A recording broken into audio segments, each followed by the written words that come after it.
Hello everyone, আসসালামু আলাইকুম। Welcome back to my channel. চলে আসলাম এই যে আমাদের বিলের ভিতরে নতুন ছোট্ট একটা ব্লগ নিয়ে।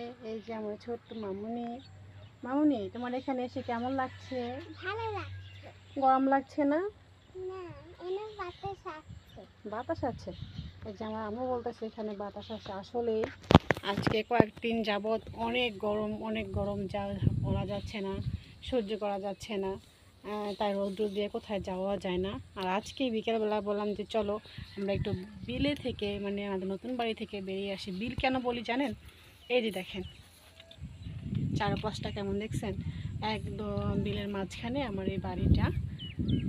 গ্রাম্য পরিবেশে অনেক সুন্দর একটা বাড়ি হবে। যখন এটা কমপ্লিটলি হয়ে যাবে তখন আপনাদের অবশ্যই দেখাবো।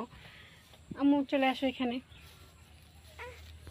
যে এটা হচ্ছে আমার বাড়ির সামনের দিকটা। এই যে দেখেন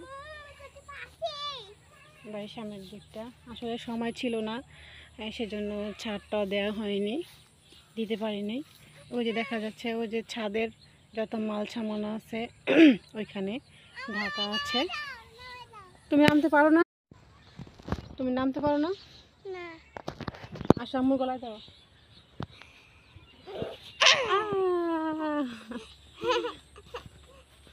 আসল কথা, আমরা যখন বাড়ির কাজটা ধরি, আমার হাজব্যান্ড যখন দেশে আসে তখন আমরা বাড়ির কাজটা ধরি।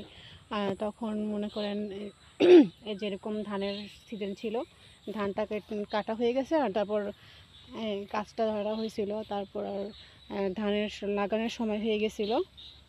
পরে আমার হাজব্যান্ডের ছুটিও শেষ হয়ে গেছে। তারপর সময় ছিল না আর কাজ করার মতো। পরে ও চলে গেছে। আর যত জিনিসপত্রগুলো ছিল, আর বালু বসতে